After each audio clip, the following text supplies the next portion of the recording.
Setelah Rabi'ah merdeka, dia memilih untuk meninggalkan rumah majikannya. Kemudian dia mulailah mencari kehidupannya sendiri. Dia bekerja untuk memenuhi hidupnya dengan menyanyi. Tapi lama-kelamaan dia merasakan ketidaknyamanan sebagai penyanyi. Dia bertanya kepada para ulama, apa hukumnya hubungan sebagai penyanyi. Sebagian ulama memberikan pendapat, ada yang menyatakan boleh, ada yang menyatakan tidak. Akhirnya dia tinggalkan majelis nyanyi itu, ya, dia tinggalkan majelis nyanyi itu. Dia akhirnya menjadilah dia menyanyi adalah di majelis zikir. Tapi karena dia merasa tidak nyaman dengan itu, karena banyak yang menyatakan tidak dibolehkan, dan juga banyak menyatakan bahwa menyanyi itu ada menyatakan dibolehkan ataupun tidak, akhirnya dia tinggalkan. Dia hanya berdiam di rumah, terus bermunajat kepada Allah. Singkat cerita, saat Rabi'ah telah tumbuh menjadi gadis, tidak pernah sedikit pun terpikir untuknya melangkah ke jenjang pernikahan dan membina rumah tangga. Ia tidak mempunyai keinginan untuk menjadi seorang istri ataupun menjadi seorang ibu dari anak-anaknya di kemudian hari. Cinta yang telah membara di dalam hatinya hanya dicurahkan kepada Allah. Ia telah mengambil keputusan untuk meninggalkan segala urusan yang dianggapnya melalaikannya ibadah kepada Allah. Hasrat dan nafsunya benar-benar telah dia telah dapat atasi dan telah ia salurkan melalui kesibukannya bermunajat kepada Allah. Ia telah mengambil keputusan untuk tidak menikah dan membina rumah tangga hingga waktu dan keadaan memungkinkan. Banyak lelaki yang meminangnya silih berganti, tetapi semuanya ia tolak. Meskipun demikian, tetap saja dia tidak berputus asa. Mereka menganggap semuanya itu adalah nasib baik yang berpihak, sehingga lamarannya yang itu diterima Rabi'ah, atau barangkali Rabi'ah telah berubah pendirian untuk bersedia menikah. Keputusan yang telah diambilnya berlaku untuk selama-lamanya. Bagaimana mungkin ia akan menolak sedangkan kenikmatan dunia sudah tidak ada lagi dalam hatinya. Nalurinya sebagai manusia telah naik pada derajat yang teramat tinggi sehingga dapat mengatasi segala keperluan jasmaninya. Cinta murni yang telah bersemayam di hatinya semuanya telah ia serahkan kepada Allah Subhanahu wa Ta'ala.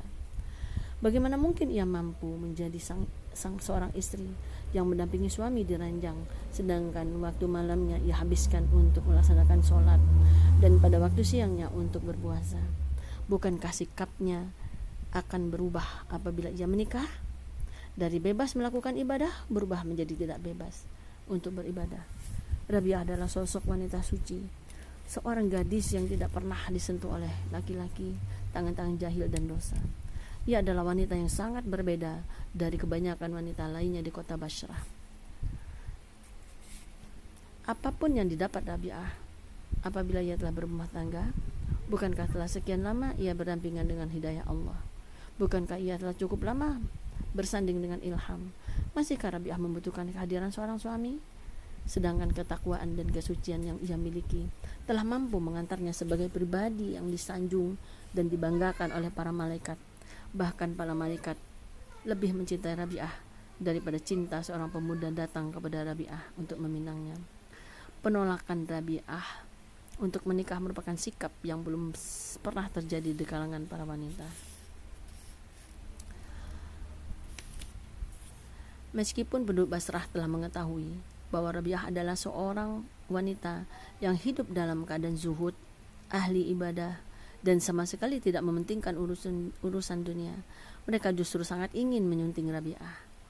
Boleh dikatakan setiap hari datang pinangan, bukan hanya dari satu atau dua orang, tetapi mereka berdatangan ibarat air bah yang mengalir dengan begitu derasnya.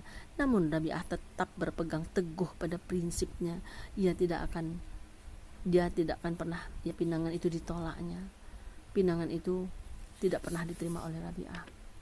Di antara sekian banyak laki-laki yang datang untuk melamar Rabi'ah, terdapat nama Muhammad bin Sulaiman al-Hasimi.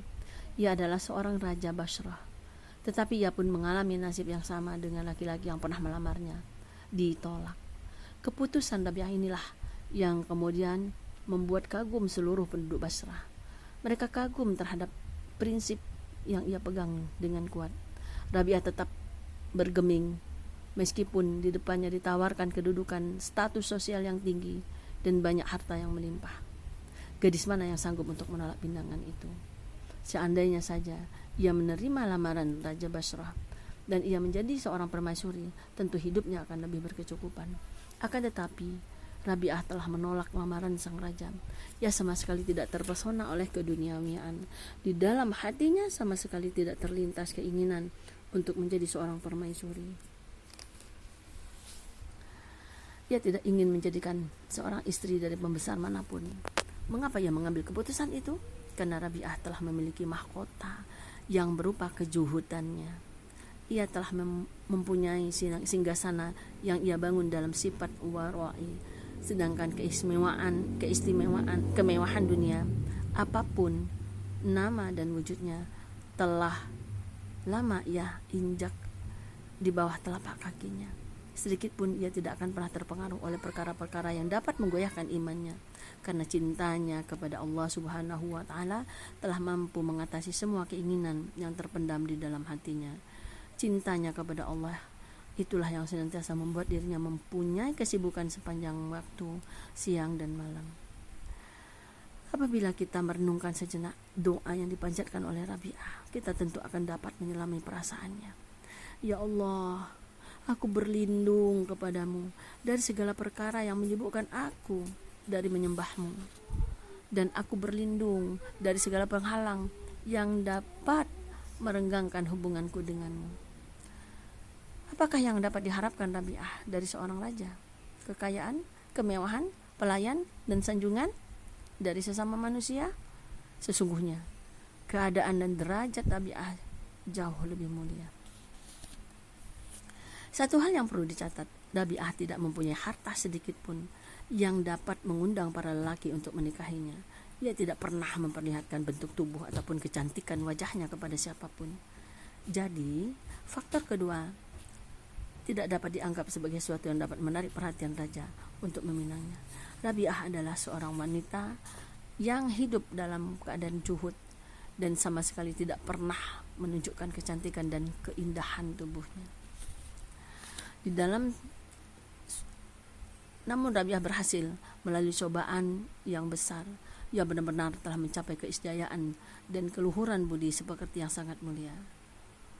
Di dalam suratnya sang raja menulis, Rabi'ah yang mulia, ingin rasanya aku memberitahukan kepadamu bahwa Allah Subhanahu wa Ta'ala telah memberikan anugerah kepadaku 70.000 dirham setiap harinya. Aku berjanji akan menyerahkan semua jumlah tersebut kepadamu seandainya engkau bersedia menjadi permaisuriku. Jawaban ada, dan memang benar ada. Benar, masih tersisa wanita memalingkan wajah dan hatinya dari segala bentuk kenikmatan dunia. Cintanya kepada Allah telah berhasil memenangkan segala bentuk cobaan dan ujian. Kemudian Rabi'ah kembali meneruskan kesibukan ibadahnya, tidak goyah dengan keadaan apapun. Rabi'ah tidak pernah mengeluh, apalagi menyesal, sekalipun ia hanya menenggak air yang ia tampung dari bejana yang terbuat dari tanah liat. Ia lebih dapat merasakan kenikmatannya daripada mereka yang meminum perahan air susu unta yang dituangkan ke dalam gelas yang telah terbuat dari emas dan perak. Ia senantiasa bersyukur kepada Allah dan merasa bahagia dengan keadaan yang ada. Kemudian dia menjawab surat dari Raja yang mulia. Menjauhkan diri dari keduniawian adalah jalan yang terbaik untuk mendapatkan kesenangan, baik lahir maupun batin. Orang yang memburu keduniawian dan selalu mengejarnya akan mengalami kekecewaan dan kerugian. Maka persiapkanlah kehidupan akhiratmu dan jadikanlah dirimu sebagai penasihat untuk diri sendiri. Jika engkau menjadikan orang lain sebagai penasihat, maka ingatlah bahwa manusia pasti akan mengetahui kelemahanmu. Berpuasalah untuk selamanya dan jadikanlah waktu ketika ajal telah tiba untuk berbuka. Seandainya Allah Subhanahu wa taala memberikan kekayaan sebagaimana yang telah engkau miliki atau bahkan dengan jumlah yang berlipat ganda, tentu saja hal itu tetap tidak akan mampu mengubah pendirian yang telah saya pegang. Saya tidak akan beranjak sedikit pun dari mengingati Allah dan meninggalkan berzikir kepadanya walau hanya sedetik. Semoga Allah Subhanahu wa ta'ala senantiasa memberikan keberkahan rahmat kepada engkau. Jawaban Rabi'ah terhadap surat Raja sungguh sangat singkat. Begitulah kehidupan dari Rabi'ah. Dia lewati masa-masa kritis, masa-masa sulit kehidupannya. Dia lewati dengan penuh kesenangan, dengan penuh kenikmatan, karena dia sudah merasakan sangat dekat sekali dengan Allah Subhanahu wa ta'ala.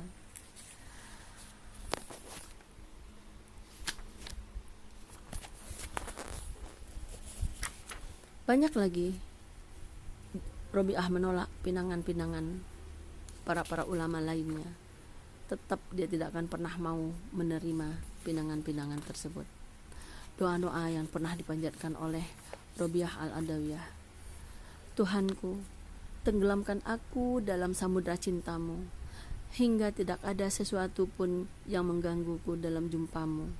Tuhanku, bintang gemilang berkelap-kelip, manusia terlena dalam buai tidur lelap. Pintu-pintu istana pun telah rapat tertutup. Tuhanku, demikian malam pun berlalu, dan inilah siang datang menjelang. Aku menjadi resah gelisah. Apakah persembahan malamku engkau terima, hingga aku berhak meneguk kebahagiaan, ataukah itu kau tolak, hingga aku dihimpit duka? Demi kemahakuasaanmu, inilah yang akan selalu kulakukan, selama kau beri aku kehidupan demi kemanusiaanmu. Andai kau usir aku dari pintumu, aku tak akan pergi berlalu, karena cintaku kepadamu sepenuh kalbu, ya Allah. Apapun yang engkau karuniakan kepadaku di dunia ini, berikanlah kepada musuh-musuhmu. Dan apapun yang akan engkau karuniakan kepadaku di akhirat nanti, berikanlah kepada sahabat-sahabatmu, karena engkau sendiri cukuplah bagiku. Ya, aku mencintaimu dengan dua cinta. Cinta karena diriku adalah karena keadaan senantiasa mengingatmu. Cinta karena dirimu adalah keadaanmu yang mengungkapkan tabir hingga engkau kulihat, baik ini maupun untuk itu. Pujian bukanlah bagiku, bagimu pujian untuk semuanya. Buah hatiku hanya engkau yang kukasihi. Beri ampunlah pembuat dosa yang datang ke hadiratmu. Engkaulah harapanku, kebahagiaan dan kesenanganku. Hatiku telah enggan mencintai selain dari engkau. Hatiku tentram dan damai jika aku diam sendiri ketika kekasih bersamaku.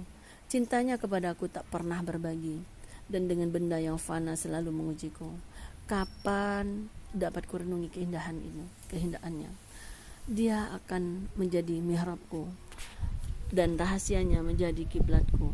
Bila aku mati karena cinta sebelum terpuaskan, akan tersiksa dan lukalah aku di dalamnya. Oh penawar jiwaku, hatiku adalah santapan yang tersaji bagimu. Barulah jiwaku pulih jika engkau telah bersatu denganmu. Oh sukacita dan nyawaku, semoga kekalah. Rasa riangku, rinduku, rindunganku, teman, penolong dan tujuanku, kaulah karibku, dan rindu padamu meneguhkan daku. Aku remuk di dalam rongga ini. Telah banyak karunia engkau berikan, telah banyak, namun tak kubutuh pahala. Pemberian ataupun pertolongan cintamu semata meliput rindu dan bahagiaku yang mengalir bagai di mata kolbuku dan dahaga. Adapun di sisimu aku telah tiada. Ya Allah, jika aku menyembahmu karena aku takut kepada neraka, bakarlah diriku di dalam neraka. Dan jika aku menyembahmu karena mengharapkan surga, campakkanlah aku dari dalam surgamu. Tetapi jika aku menyembahmu demi engkau semata, janganlah engkau enggan memperlihatkan keindahan wajahmu yang abadi kepadaku. Ya Allah, semua jerih payahku dan semua hasrat di antara segala kesenangan-kesenangan dunia ini adalah untuk mengingat engkau, dan di akhirat nanti di antara segala kesenangan-kesenangan akhirat adalah untuk berjumpa denganmu. Begitulah halnya dengan diriku. Seperti yang telah kukatakan, kini perbuatlah seperti yang engkau kehendaki.